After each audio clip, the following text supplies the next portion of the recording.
నమస్తే బ్రదర్, ఎలా ఉన్నారు? జస్ట్ ఇప్పుడే విజయ్ దేవరకొండ నటించిన కింగ్డమ్ సినిమా చూసి వచ్చాను. ఇక సినిమా చూసిన తర్వాత నాకేమనిపించిందంటే హరిహర వీరమల్లు స్టోరీని ఈ కింగ్డమ్ స్టోరీని ఒకేసారి కూర్చొని రాసుకున్నారేమో అనిపించింది. అంటే ఫస్ట్ హాఫ్కి సెకండ్ హాఫ్కి సంబంధం లేకుండా చాలా బాగా తీశారు. అలాగని సినిమా బాగలేదు అని చెప్దామా? బాగుంది. ఎంచుకున్న కోర్ పాయింట్ బాగుంది. ఫస్ట్ హాఫ్ తీసుకెళ్లిన విధానం కూడా చాలా బాగుంది. కింగ్డమ్ సినిమా ట్రైలర్ చూసినప్పుడే ఈ సినిమా స్టోరీ పైన మనకు ఒక క్లారిటీ వచ్చేసింది. ఈ సినిమా ఏంటి? ఒక స్పై థ్రిల్లర్. అంటే ఒక అండర్ కవర్ ఆపరేషన్ మీద హీరో ఓ చోటికి వెళ్లాల్సి వస్తుంది.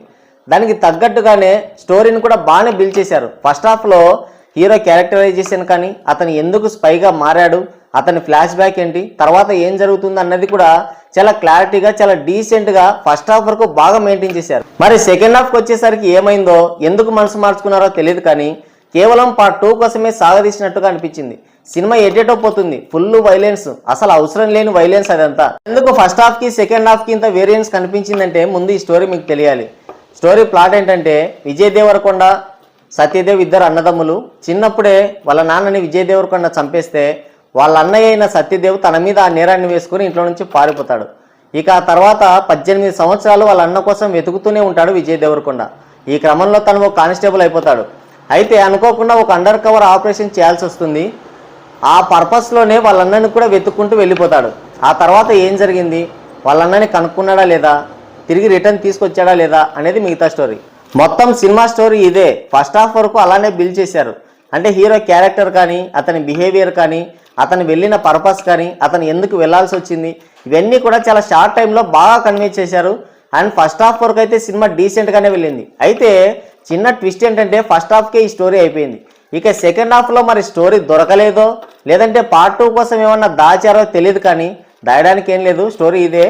మరి ఎందుకని సినిమాని అన్ని మలుపులు తిప్పారో తెలియదు. అనవసరమైన వైలెన్స్, అర్థం పర్థం లేని సీన్లు, సినిమా ఎటు వెళ్తుందో తెలియదు. ఈ సినిమా చూసినప్పుడు నాకు చాలా సినిమాలు గుర్తొచ్చాయి. కిక్ 2, కలేజా, ఆ తర్వాత యుగానికి ఒక్కడు, ఇంకోటి ఇంగ్లీష్ మూవీ ఉంది ప్లానెట్ ఆఫ్ ది ఏప్స్ అని, ఆ సినిమా. ఇవన్నీ కలిపి చూసినట్టేమో అనిపించింది. సినిమా స్టార్టింగ్ నుంచి ఫస్ట్ హాఫ్ వరకు చాలా ఎంగేజింగ్గా చాలా బాగా తీసుకెళ్లారు. మరి ఈ స్టోరీలో ఇది ఒక స్పై థ్రిల్లర్ కదా, అలానే మెయింటైన్ చేశారు.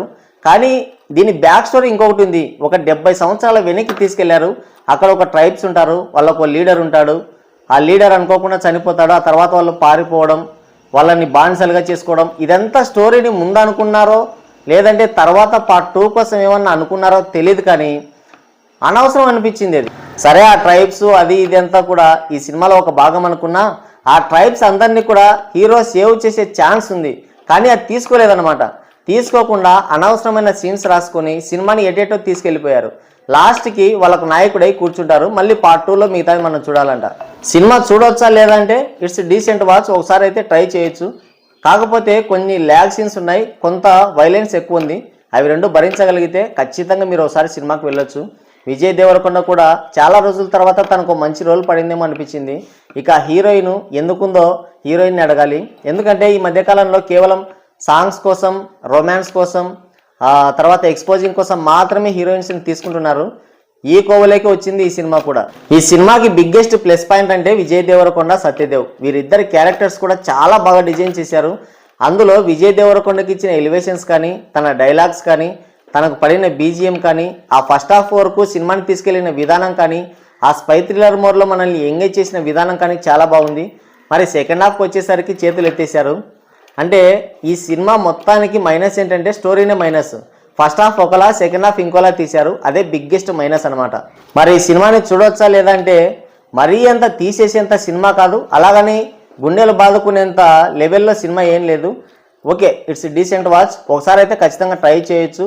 ఇక సినిమా కూడా సక్సెస్ అయ్యే ఛాన్సెస్ ఎక్కువ ఉన్నాయి. ఎందుకంటే ఉన్న సినిమాలు సరిగ్గా లేవు, ఇక కొత్త సినిమాలు ఇప్పట్లో రిలీజ్ లేవు. వార్ 2 అండ్ కూలీ సినిమాలు వచ్చేంత వరకు కూడా ఈ సినిమాదే హవా. నాకు తెలిసి మ్యాక్సిమం సినిమా హిట్ అయ్యే ఛాన్సెస్ ఎక్కువ ఉన్నాయి. ఇట్స్ డీసెంట్ వాచ్, ఒకసారి ట్రై చేయొచ్చు మీరు కూడా.